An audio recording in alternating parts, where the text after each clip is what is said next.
Next question देखो क्या कह रहा है, calculate the angle theta for which if the particle A is released. देखो ऐसे रखा हुआ है एक पार्टिकल, ऐसे ए, इसको छोड़ दोगे कहाँ जाएगा, ऐसे जाएगा।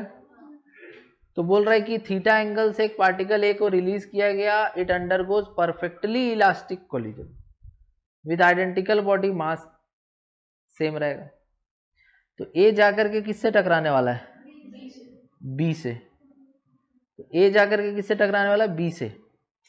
उसके बाद बी जो था रेस्ट पे था और b is found to just reach the horizontal, मतलब जब ये इससे टकराया तो इसको कुछ मिला, जिसके चलते उसको लेकर के ये कहाँ तक चला गया, हॉरिजॉन्टल तक। तो तुमको बताना है कि थीटा कितना है। क्वेश्चन क्लियर है क्या है? अरे एक ऑब्जेक्ट को तुम यहाँ से छोड़ दोगे और यहाँ एक ऑब्जेक्ट पहले से रखा हुआ है, तो वो उससे टकराएगा तो उसको वेलोसिटी प्रोवाइड करेगा ना, उस वेलोसिटी को लेके वो कहाँ तक चला गया, हॉरिजॉन्टल तक चला गया। तो तुम बताओ कि कितना एंगल से रिलीज किए थे हम ए को। दोनों का मास सेम है, इसका लेंथ 2l है और ये जिस रस्सी से बंधा हुआ है इस रस्सी का लेंथ आधा उसका l है। अगर हम किसी चीज को कुछ हाइट से रिलीज करें और वो नीचे जा रहा है तो उसका कौन सा एनर्जी डिक्रीज हो रहा है और कौन सा एनर्जी बढ़ रहा है।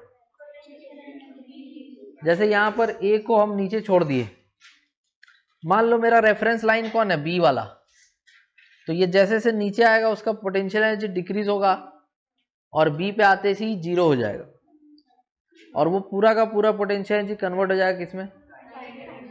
तो जब डायग्राम हम बनाएंगे तो कुछ ऐसा है कि ये ए है और ये लेंथ है 2l और ये एंगल कितना है, थीटा।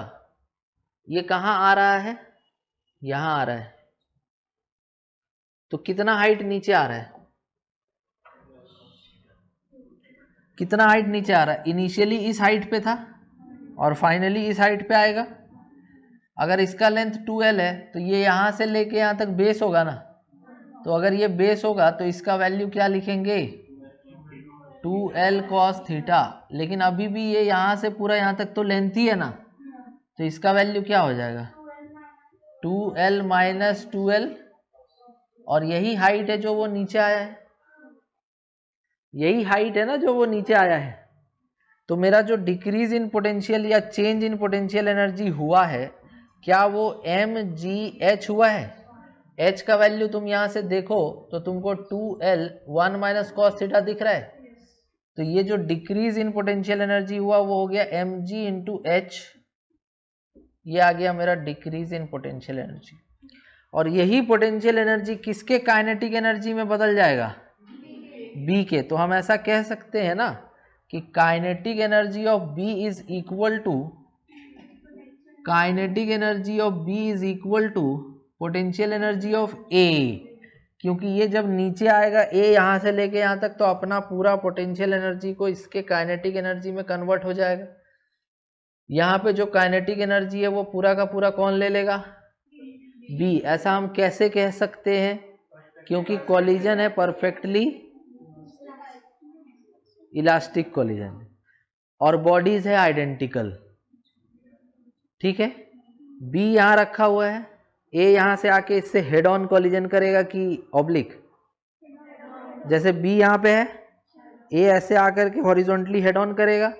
तो head on perfectly elastic collision जब दो आइडेंटिकल बॉडीज के बीच में होगा तो वेलोसिटी, तो जो वेलोसिटी ए का था अब वो किसका हो जाएगा, और जो वेलोसिटी बी का था अब वो किसका हो जाएगा, मतलब ए रुक जाएगा।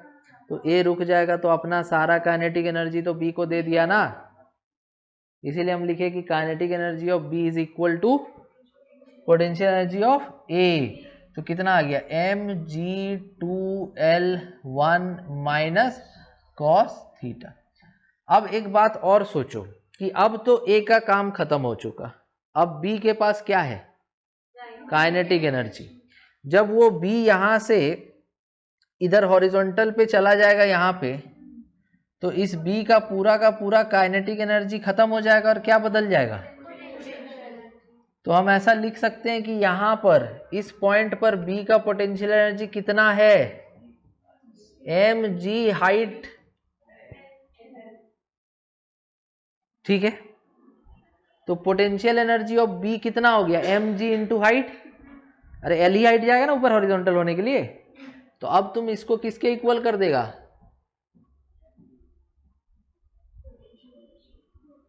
बी का, बोलो क्लियर है। तो m g into therefore m g into 2l 1 minus cos theta must be equal to m g l, दोनों तरफ से एम जी एल कट जाएगा, क्या बचेगा इधर 2 1 minus cos theta equal to 1, तो 1 minus cos theta equal to 1/2 हो जाएगा। तो यहाँ से कॉस थीटा 1 माइनस 1/2 कितना आएगा 1/2, तो थीटा कितना आएगा 60 डिग्री इसका आंसर होगा।